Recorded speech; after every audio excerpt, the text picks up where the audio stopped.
My name is Anna. I am 28 years old. I never planned to fall in love this way. It started as a joke, a silly prank from my friend Maya. She always said I needed to talk to someone new. One evening, she took my phone, laughed, and sent a voice message to a stranger on an old group chat we both forgot about. "Hello, mystery man," she said into the phone. "My friend Anna is single and bored." I was embarrassed. I told her to delete it. She just laughed and said, "Maybe he will reply." I thought he wouldn't. I forgot about it. But the next day, he did reply. His name was Peter. His voice was warm. He said, "Hi, Anna. I'm Peter." This made me smile. Thanks for the surprise. I didn't know what to say. I listened to his message twice. I didn't reply for a day. I wasn't sure. I asked Maya if I should. She said yes. So I replied. I kept it short. "Hi. Sorry for the weird message. My friend was joking. But, hello." That was it. I didn't expect more, but Peter sent another voice note. He said he liked my voice. He said he didn't mind the joke. He asked how my day was. That's how it started.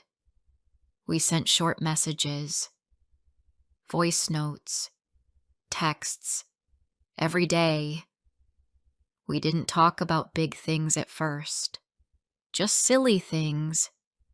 How the weather was, what we ate, songs we liked. He liked old jazz. I liked soft piano music. He sent me a song called Autumn Leaves once. I listened to it at night while brushing my hair. I smiled without knowing why. He was kind, funny, soft-spoken. I started looking at my phone more often, waiting for his name to appear. I didn't know him, not really, but it felt easy to talk to him. Weeks passed, then months. Still just messages and voice notes, but they became longer, deeper. He told me about his job. He worked in a small bookshop in another city. He loved old books. He told me about his favorite one, a story about two people who write letters across a war. He said the book made him cry. He asked if I liked books too. I said yes, but I mostly read stories online. He laughed and called me Modern Anna. I liked that. No one ever gave me a name before. One evening, after 3 months of talking, Peter said, "Can I call you?" I froze. We had never spoken live before. Only messages. I said yes. My heart was beating fast. I didn't even brush my hair. I just picked up the phone. His voice was clearer now, warmer. He said, "Hey." I said, "Hi." Then we both laughed. That night we talked for 3 hours, about nothing and everything. It felt like I had known him for years. After that, we spoke on the phone every night. One night, Peter said, "I think I'm falling for you." I didn't know what to say. My chest felt full. I said, "Me too." And it was true. I didn't see his face. I never met him, but I knew his heart, and he knew mine. We were close, closer than people who see each other every day. Our words were the only bridge between us, but that bridge was strong. We decided to meet. After 5 months, we picked a small town between his city and mine. I was nervous. What if the real person didn't match the voice? What if he didn't like me in real life? But the moment I saw him at the station, all fear left me. He looked just like his voice. Soft, calm, warm. He held a small flower in his hand. "For you," he said. "You're real," I whispered. He smiled. "So are you." We spent 2 days together, walking, talking, sitting in cafes. We didn't need much, just time. He told me about his dreams. He wanted to write one day. I told him I used to write poems in school. He said, "I'd love to read them." That night, in the small hotel room, we sat on the floor, sharing music from our phones. We didn't kiss. We didn't touch. But it felt more intimate than anything I had known before. It felt like home. After the weekend, I cried on the train home. He texted me the whole way. "Don't cry," he said. "I'm still with you." And he was. Every day. Until he wasn't. One day, Peter's messages stopped. First, a few hours of silence, then a full day, then 2. I sent him messages. I called. Nothing. I thought maybe something bad happened. I waited. My heart started to hurt. After 5 days, he sent one short message. "I'm sorry, Anna. I need to go away for a while. Please don't wait for me." That was all. I couldn't breathe. I didn't understand. Why? What happened? Was it me? Did I do something wrong? I didn't sleep that night, or the night after. I kept checking my phone, hoping for a message. Nothing came. Maya told me to let him go. She said maybe he wasn't real. But I knew Peter was real. He was the most real thing in my life. Weeks passed, then months. I stopped talking about him, but he was always in my mind. Every voice note was still in my phone. I listened to them sometimes. I missed him. I missed how he said modern Anna. I missed how he laughed at his own jokes. I missed the way he made silence feel soft, not empty. I wrote him a letter, even though I had nowhere to send it. I wrote, "I miss you. I don't know what happened, but I hope you're okay. I hope you're safe. I still love you." I started walking in the evenings. I walked past the same bench we used when we met. I sat there, watching people, listening to the world move.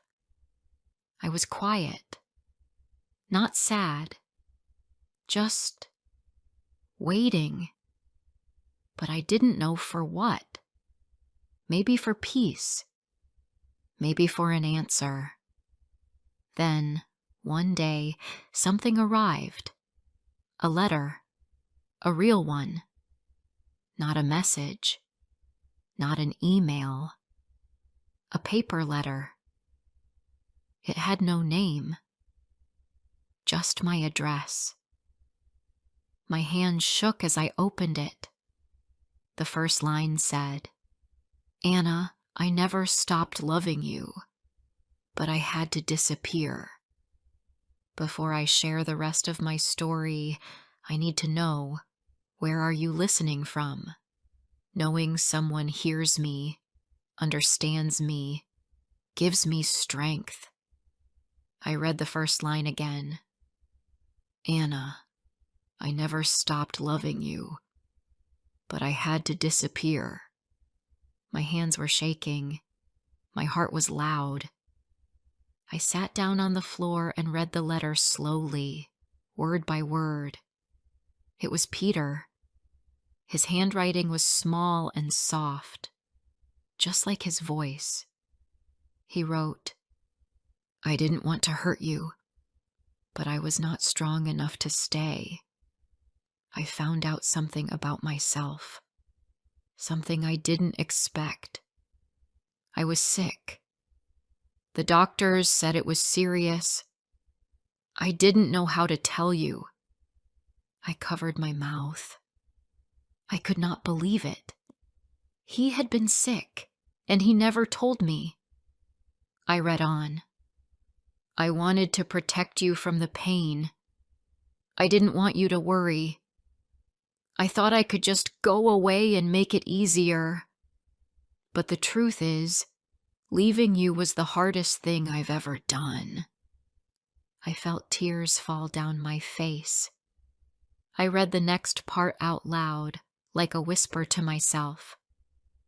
"I think about you every night. I still hear your voice. I still remember your laugh. I kept your letter. I read it too. Yes, I got it. Maya helped me find it. She's the reason I knew you were still waiting." I looked at the letter again. There were small watermarks on the paper. He had cried too. "I'm getting better," he wrote. "The treatment is working. Slowly. But it's working. I want to see you again. I don't know when. I don't even know if you want that. But I had to write to you. Because love does not end like that. It stays." I held the letter to my chest.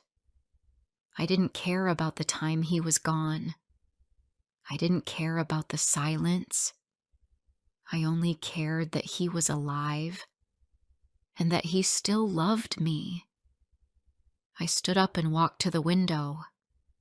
The world outside was the same, but something inside me had changed.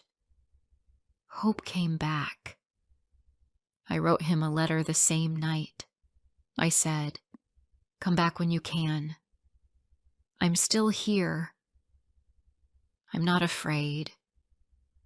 Days passed. I waited by the door like a child. Every knock, every footstep made me jump. I cleaned the house twice a day. I wanted everything to be perfect. I made tea for two, even though I drank both cups. Maya came over often. She smiled but looked worried. "Don't hope too much," she said. "You've waited long enough." I just smiled. I know, but love waits. One Sunday morning, I heard a soft knock. I froze. I knew that knock. I ran to the door. My hands were shaking. I opened it slowly. There he was. Peter. Thinner. Paler. but still him. His eyes were tired, but they were still warm. We didn't speak. We just looked at each other. Then I stepped forward and hugged him. He held me like he was afraid I would disappear. We stood like that for a long time. No words, just breath.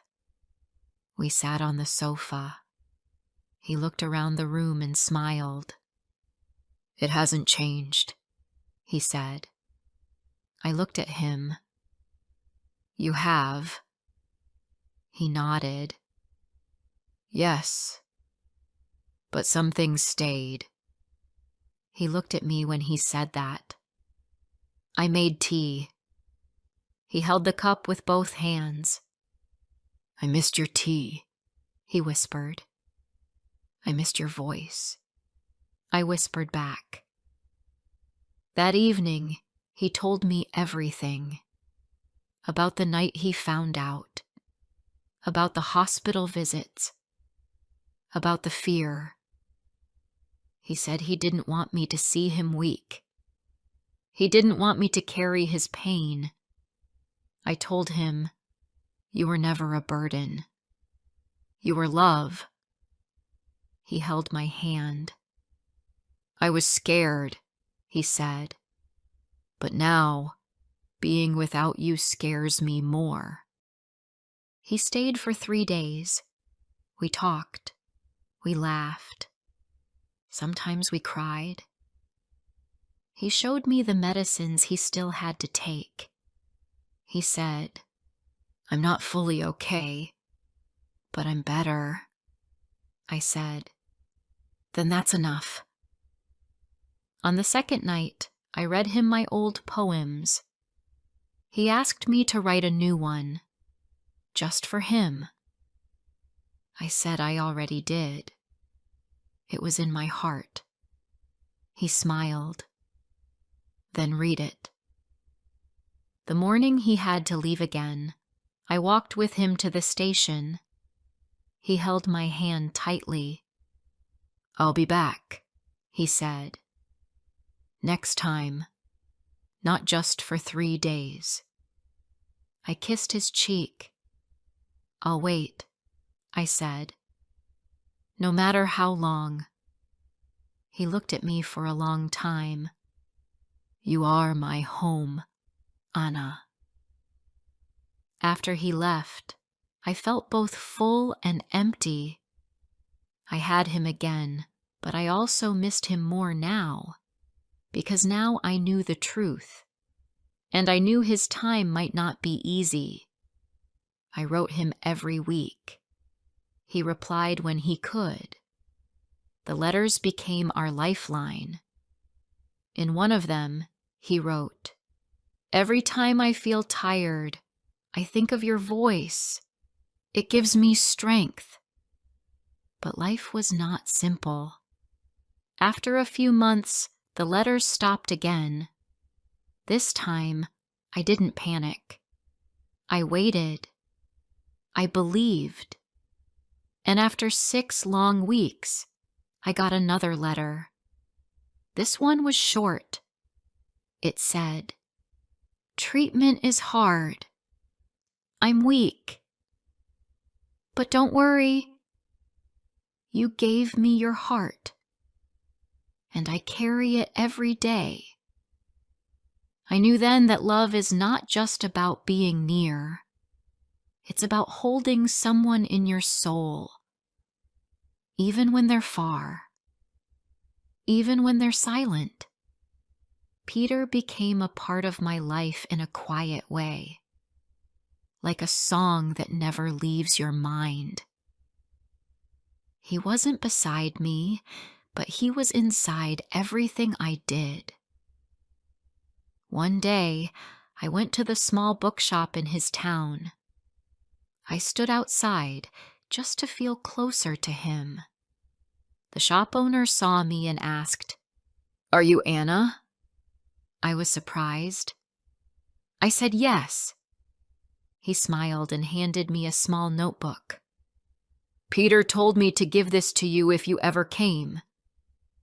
My hand shook as I took it. It was a diary. Inside, it was filled with letters, and all written to me. Every page began with "Dear Anna." I sat on a bench and read for hours. Some letters were written when he was scared, some when he felt strong, some when he was in pain, but all of them had love. On the last page he wrote, "If you are reading this, then you came. You really came. Thank you. I love you more than words, more than poems, more than distance. And if I'm not there when you read this, please know, I was yours completely." I closed the book. I didn't cry. I just held it to my chest. I whispered, "I love you too." I sat there until the sun went down, and in the silence, I felt him with me. I returned home with the notebook in my bag and Peter in my heart. The walk from the train station felt longer that day. The streets looked the same, but I was not the same. That notebook had changed something. I had touched his words, held his feelings in my hands. And though I didn't know what would come next, I felt closer to him than ever before. Every evening, I read one letter from that book. I didn't rush. I wanted to feel every line, every word he had written for me. It was like hearing his voice again. He told me about the long nights in the hospital, about the nurses, the smell of medicine, the moments he felt strong, and the moments he almost gave up. He told me he thought of me when he was cold.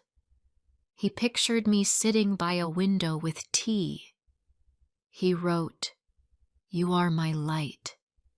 When everything goes dark, I close my eyes and imagine your smile." Some days I laughed while reading. Other days I cried so hard I couldn't finish a page. But I always felt safe. His letters wrapped around me like a blanket. It became my routine. I woke up. I worked. I came home. I read one letter. And I waited. I waited for another knock. A message. A call. Anything. One day, weeks later, I got a call from a number I didn't know. My heart jumped. I answered. It wasn't Peter. It was his sister. Her voice was soft. "Anna?" she asked. "Yes," I said. She paused. "Peter wanted me to call you." I sat down. She said, "He asked for you. A lot. He held your notebook. He smiled when he looked at your photo." I closed my eyes. "Is he okay?" I asked. She didn't speak for a moment. "He passed away yesterday," she said. The room spun. My hands went cold. I felt like my body wasn't mine. "No," I whispered. "No, no, no." But she kept talking. She said he had been strong for so long. He had kept fighting. She said he had asked for me. Even in pain, he said my name. He held the notebook. He said, "Give her my words." I didn't remember the rest of the call. I don't remember what I said, or how long I cried. All I remember is sitting on the floor, holding the phone, shaking. The person I loved most was gone, but he had left me something no one else ever had. His heart, his truth, his voice in letters. The days after felt empty. I didn't eat much. I didn't talk. Maya stayed with me for a few nights. She cooked. She held my hand. She read some of the letters out loud when I couldn't. "He loved you," she said again and again. He really did. I knew it was true. That made it harder, but also softer. A week later, I got another envelope in the mail. Inside, there was a key and a note from his sister. "He left something for you. It's at the bookshop. He wanted you to have it." The next day, I went back to the shop. The owner gave me a small wooden box. It was old but clean. Inside were pages of unfinished writing, stories, poems, letters, and all from Peter. Some were dreams, some were fears, some were just memories written down. And on top was one letter, sealed with red wax. It was for me. I opened it with shaking hands.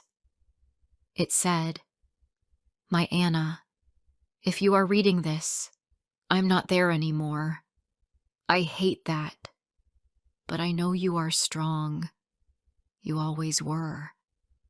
Thank you for loving me. Thank you for waiting.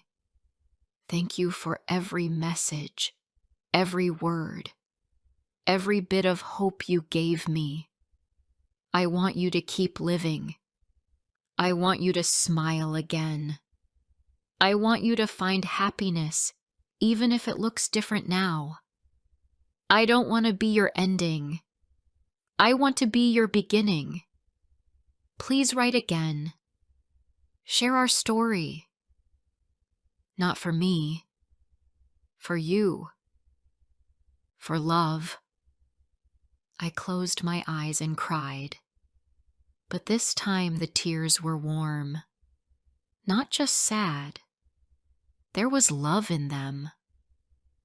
I stayed in the bookshop for hours that day. I read everything. I smelled the old pages. I felt him everywhere. He had left a piece of himself behind, and he wanted me to carry it forward. That night, I wrote. For the first time in a long time, I wrote something new. Not a letter. A story. Our story. I didn't care if anyone read it. I just needed to let it out. The pain. The beauty. The love. It flowed from me like rain. Weeks passed. Then months. The pain didn't leave, but it changed. It became part of me. It sat in my chest, quietly, like a soft ache. But it didn't stop me from walking, from smiling again, from breathing deeper. One evening, Maya and I were having tea. She looked at me and said, "You look different." I smiled. "I feel different?" She reached across the table and touched my hand. "You were lucky, Anna. You got real love." I nodded. Yes, even if it didn't last forever, it was real. I visit the bookshop sometimes. I sit in the back and read. I talk to the new owner who says Peter's name with care. Sometimes I see customers pick up the old story notebook he left behind. I wonder if they feel the magic I feel when I read his words. And I keep writing. Every story I write now holds a piece of Peter, a line, a thought, a memory. I carry him with me, not in sadness, but in love. He didn't stay, but he didn't leave me either. He became a part of who I am. Love doesn't always end with a kiss or a wedding. Sometimes it ends with a letter, with a voice that lives in your heart, with a journey of two hearts that met by chance and stayed connected forever. If this story touched your heart, don't forget to like, comment, and share. More emotional and inspiring stories are coming soon. My name is Eliza. I am 26 years old. I live in a small village by the sea. I work at a coffee and pastry stall near the beach. My mother is sick. My little brother, Leo, is only 8 years old. I help care for him. Life is not easy. I wake up early. I work all day. I go to sleep tired every night. That is my life. I never dreamed big. I just wanted peace. One morning, a man came to the stall. He was wearing a clean white shirt. His shoes were shiny. He looked like someone from another world. He smiled at me and said, "1 chocolate croissant, please." I gave it to him. He gave me a large tip. Then he walked to the beach. I didn't think much of it. The next day, he came again. And the next. And the next. Always the same. 1 croissant. A smile. A walk to the beach. I started to wonder, who is he? Why does he come here every day? Then one day, he stayed longer. He asked, "What's your name?"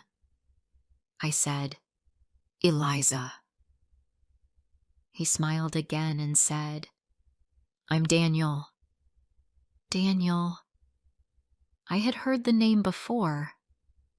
His last name was Blake. Everyone in the village knew the Blake family. They owned hotels, restaurants, and the yacht club. His father was rich. His mother wore gold and pearls. Daniel was part of that world. I was not, but he didn't care. He kept coming. Every day. He asked about my life. He asked what music I liked. He asked if I liked books. I told him about Leo. I told him how I had to leave school to work. He listened quietly. His face was kind. One day, a man came to the stall. He was rude. He shouted. He pushed a cup off the counter. I was shaking. Daniel stood up. He walked in front of me. "That's enough," he said. The man laughed, then walked away. I was still afraid. Daniel looked at me and said, "He won't come back." That day, something changed. I felt safe with him. After that, we talked more. We laughed. Sometimes we walked by the shore after I closed the stall. He never touched my hand. He never tried anything wrong. He just listened. I started to wait for him each morning.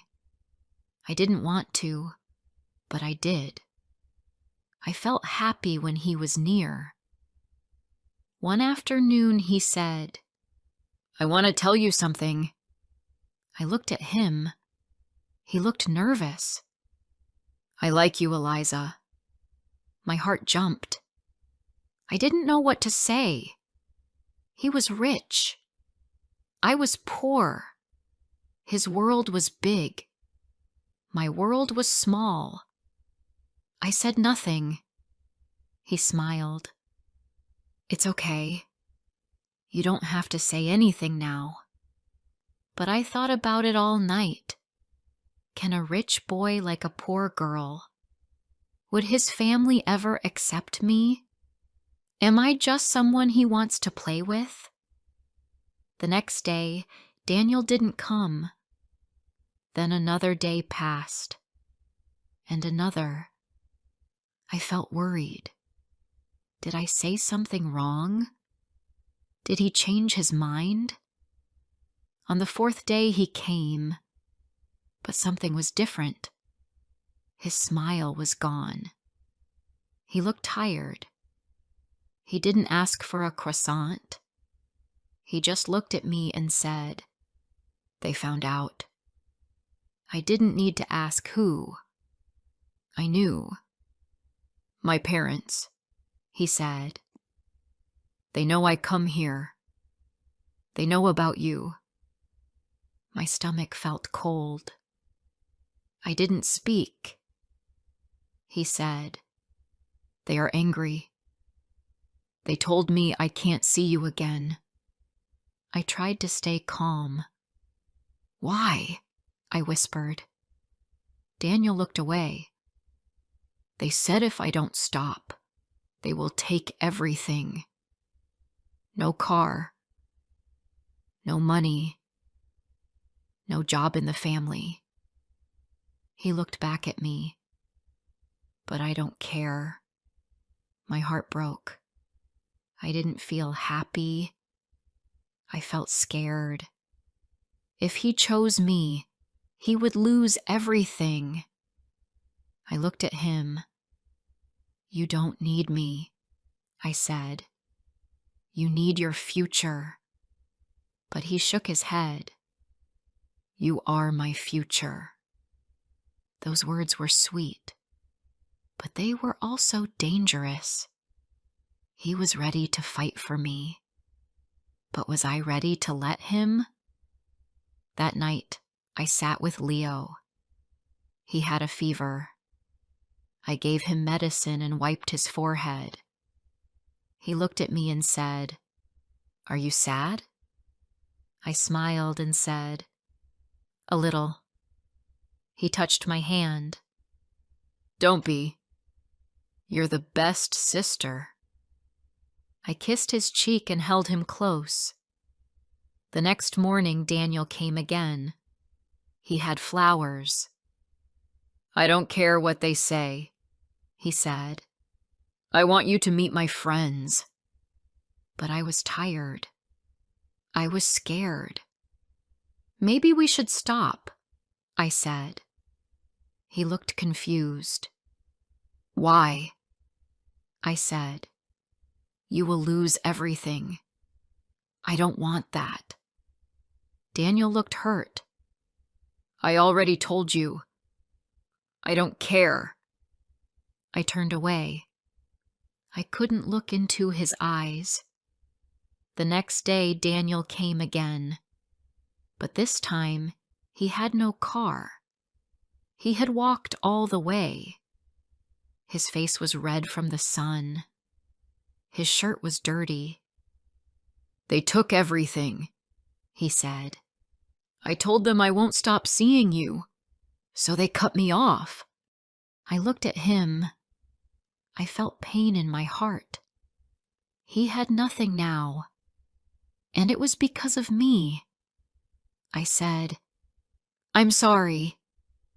He said, "Don't be. This is my choice." But I still felt guilty. He was losing his world, piece by piece. That night, I stood by the sea. The waves were soft. The stars were bright. But my heart was heavy. I thought, if I stay, he will lose more. Maybe he will hate me one day. Maybe it's better if I walk away first. I walked home slowly. Leo was already asleep. I sat by the window and looked at the dark sky. I held a blanket close around me. The wind was cold. I wanted to cry, but no tears came. My heart felt tired. I had no answers. I only had questions. The next day, I woke up before the sun. I made bread. I filled the glass jar with lemon cookies. I opened the coffee stall and waited. I told myself, maybe he won't come today. I felt afraid and also safe in that thought. If he didn't come, maybe the problem would disappear. But Daniel came. He had walked again. He looked even more tired than the day before. His hair was messy. His shirt was the same. But when he smiled at me, my heart ached. "Good morning," he said. I gave him a cup of coffee and didn't speak.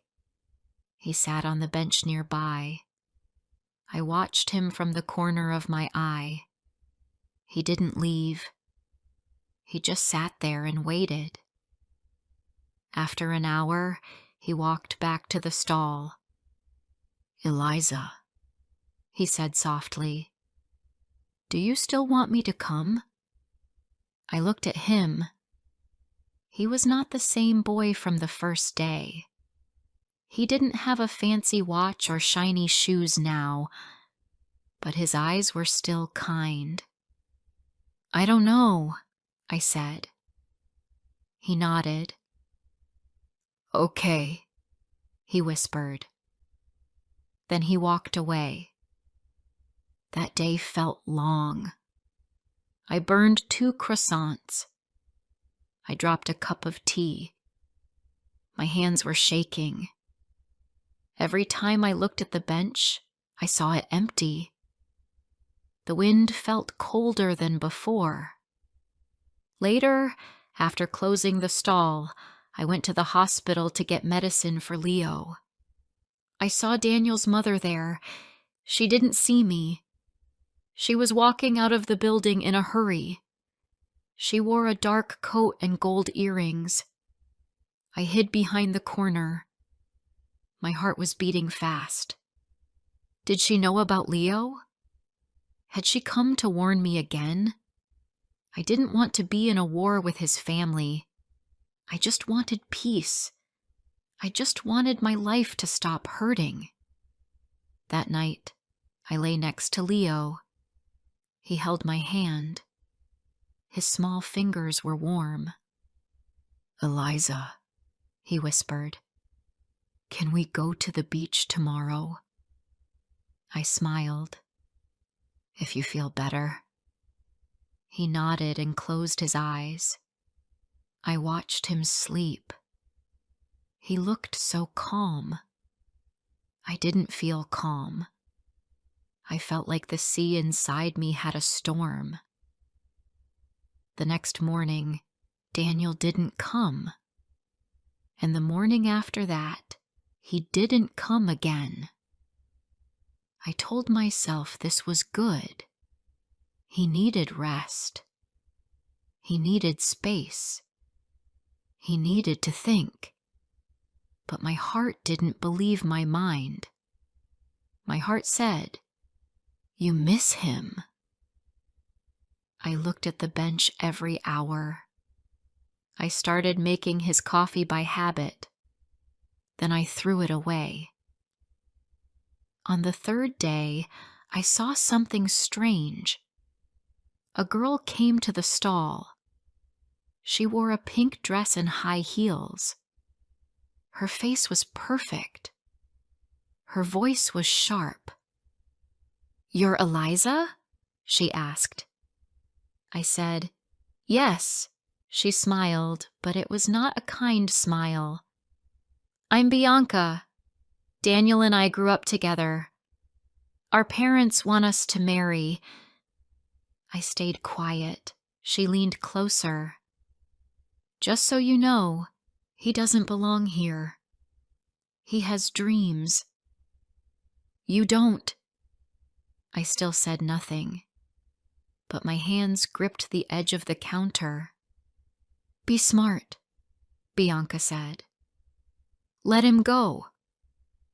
Then she walked away like a queen. I didn't cry. I didn't scream.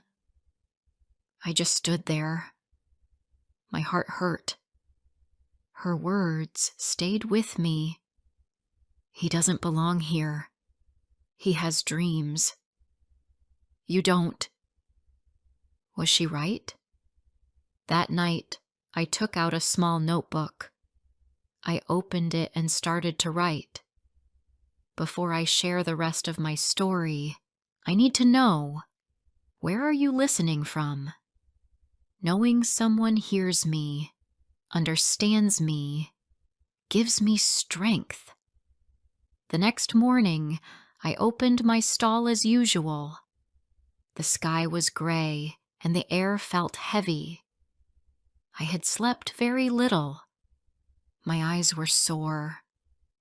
My hands were cold. But I worked, because that's what I always did. A few customers came and went, but I was not really listening to them. My mind was somewhere else. I kept thinking about Bianca's voice. Her sharp words were like little knives in my chest. I told myself to forget her. I told myself she didn't matter. But a part of me believed what she said. Maybe I really didn't belong in Daniel's world. Maybe I was only a small part of his life, and soon he would move on. People like me didn't end up with people like him. That's what the world had always shown me. Just before noon, I saw Daniel walking toward me again. He had no car. His clothes were simple. He looked tired, but his eyes still found mine. I felt something rise in my chest, a mix of happiness and guilt. He came closer and smiled. "I wanted to say sorry," he said. "For the last few days, I needed time to think." I looked at him and asked quietly, "And what did you decide?" He didn't wait. "I still want to be with you. I don't care what I lost. I care about you." I felt a tear in my eye, but I didn't let it fall. I looked away. "I saw Bianca," I said. His smile faded. "She came to the stall," I added. "She said you're supposed to marry her." Daniel shook his head. "That's what our families want. Not me." He paused, then stepped closer. "I told them I won't.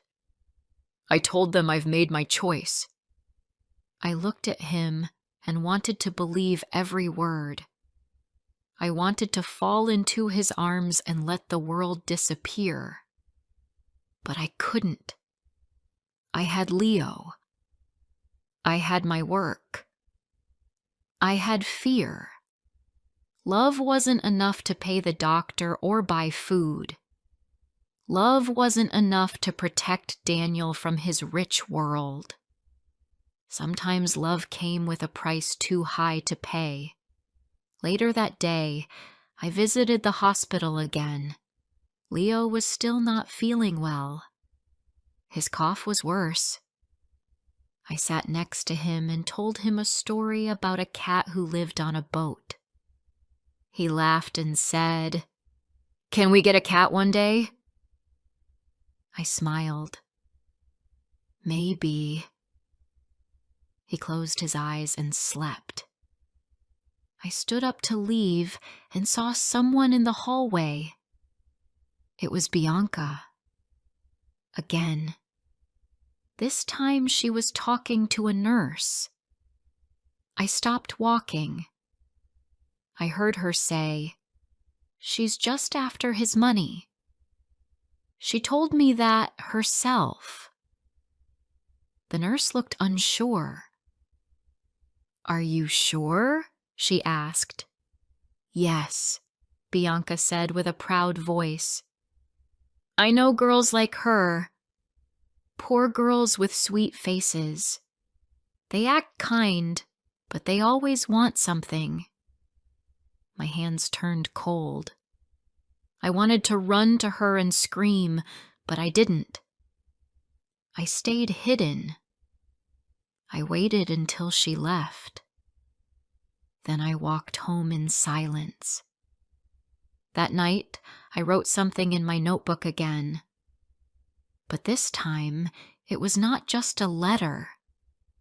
It was a goodbye. The next morning, Daniel came to the stall. I was not there. I had left the note under the cash box. My aunt was working that day. She gave him the paper. He opened it with shaking hands. The note said, "Daniel, you are kind. You are strong. You gave up so much for me. I will never forget that. But I can't watch you lose more. I love you, but I don't belong in your world. You have a future. I am just holding you back. Please don't try to find me. Please don't hate me. This is goodbye." He read it. Then he folded it and walked away. He didn't speak. He didn't cry. He just walked into the wind. That same evening, Bianca was at a large party in the big hotel. Her parents were smiling. Guests were laughing. Music was playing. It was a party for her. Her engagement announcement. She told everyone Daniel would come. She told them everything was fine again. But he didn't come. As the minutes passed, Bianca kept looking at the door. She kept smiling, but her eyes showed worry. Her father asked, "Where is Daniel?" Bianca said, "He's on the way." But she knew he wasn't. That night, Daniel sat by the ocean. His hands were cold. The wind was strong. He took out the note again and read it. Then he put it in his coat and walked away. The next morning, he went to the hospital. Not to see Leo. Not to see me. But to talk to the nurse who had spoken with Bianca. Her name was Mira. She remembered the conversation. She said quietly, "I didn't believe her. I saw your Eliza. She never asked for money. She only asked for medicine for her brother." Daniel nodded. "Thank you," he said. "That means a lot." Later that day, Mira told someone else about the lie. That person told another. Soon people began to whisper. They said Bianca had made everything up. A week later, a voice message from Bianca's phone started to spread. In the message, she laughed and said, "I scared her off. She's gone now. He will come back to me." The voice was clear. Her friends heard it. Her family heard it. Even her boss heard it. Bianca said it was fake. She said someone made it up. But no one believed her. The message went from phone to phone, house to house, mouth to mouth. People in the village began to talk. They said, Eliza never did anything wrong. She was trying to protect him. And they said, Bianca just wanted to win. 2 days later, I came back to the stall. My aunt was tired. Leo was feeling better. I thought it was time. I told myself I would work, keep my head down, and try to forget Daniel. But when I opened the stall, I saw someone I didn't expect. It was Daniel's mother. She stood near the counter, holding something small in her hand. I froze. I didn't know what to say. I waited for her to speak. She placed the note, my goodbye note, on the counter. He gave me this, she said. He told me everything. I didn't move. I didn't breathe. She looked at me and said, I was wrong about you. We all were. I listened to that voice message. Bianca lied to us. But you told the truth. I stared at her, still unsure what to feel. Her voice became soft. I know you tried to walk away for him, but sometimes walking away is harder than staying. Then she smiled. It was a small smile, a tired one. But it was real. I looked down at the note. The paper was wrinkled. My words looked small now. My hands touched it. My eyes felt full. He still loves you, she said. And then she walked away. The next morning, I opened the stall early. The sky was bright and the sea was quiet.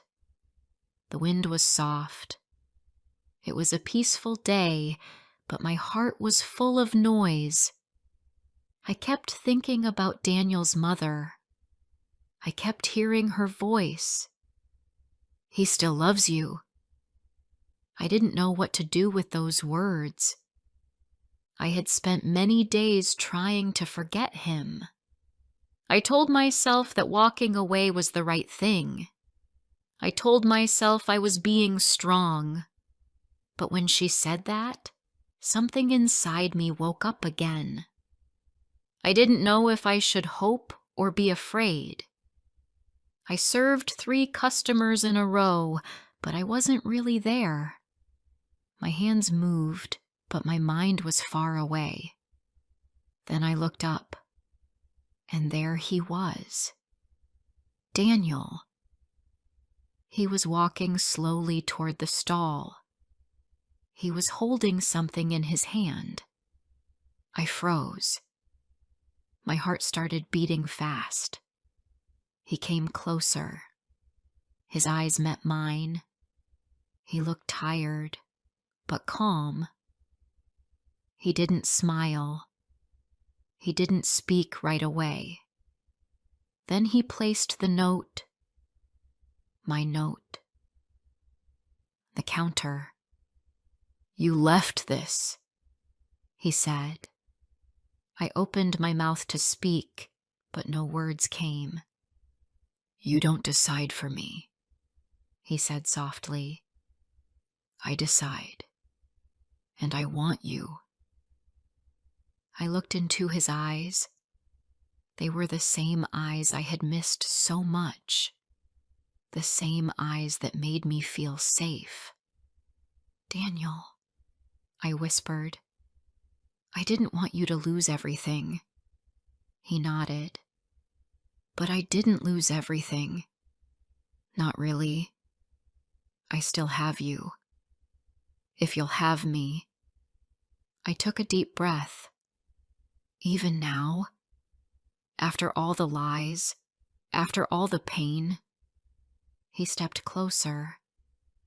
Especially now. We've seen the truth. And the truth is, I'd rather walk beside you than live in a world that tells me who I should love. At that moment, something inside me broke. But it was not pain. It was something like light. I smiled. Then I laughed. Just a little. I missed you, I said. He smiled back. I missed you too. Later that day, we sat by the sea.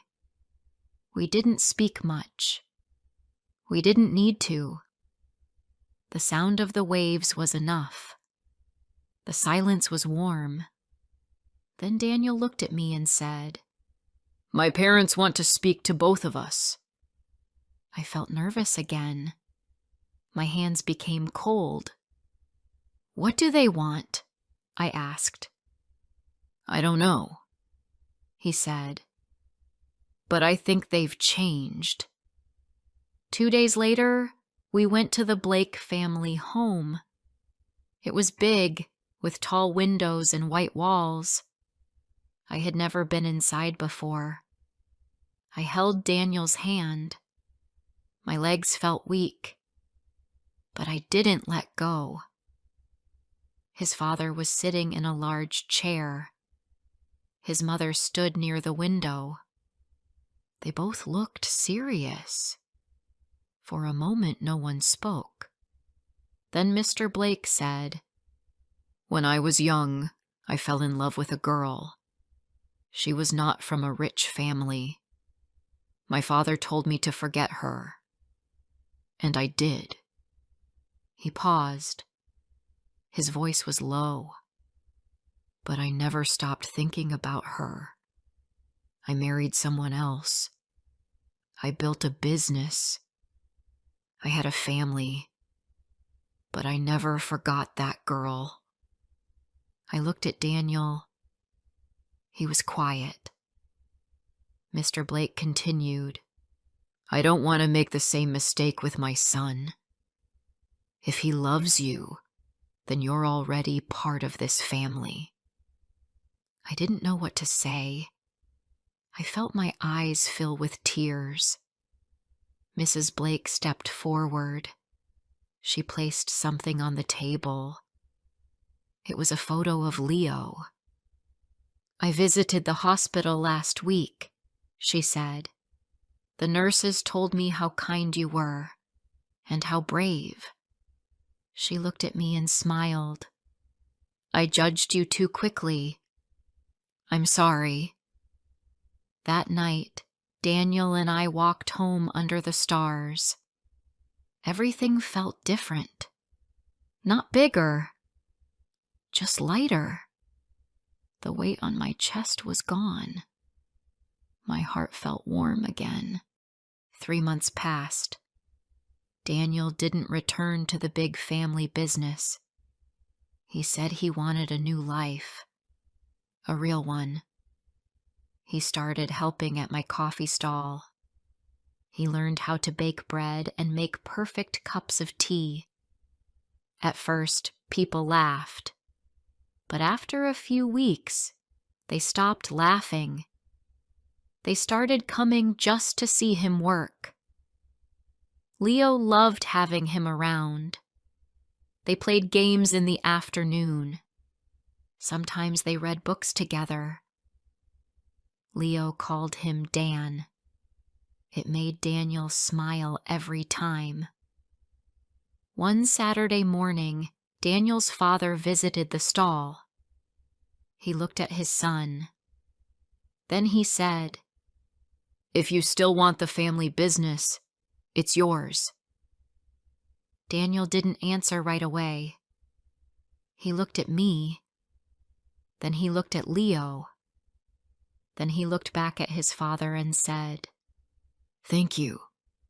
but I already have something better." Later, I asked him what he meant. He took my hand and said, "We have peace. We have truth. We have love. What else do I need?" I smiled. "You don't have to choose anymore. You can have both. A new future and me." Daniel laughed gently. "No," he said. "We have a new future. Together." I looked around at the stall. I saw customers smiling. I saw Leo sitting in the sun. I saw Daniel, the boy who once bought a single croissant and changed everything. And I knew something for sure. Love is not about cars or money or family names. Love is not about big houses or gold rings. Love is about staying, even when it's hard. It's about fighting for someone, not just with words, but with action. Love is about choosing each other again and again, in storms and in sunlight. People ask me sometimes, "How did you know he was the one?" I tell them, because even when I tried to walk away, he still came back. And that's what real love is.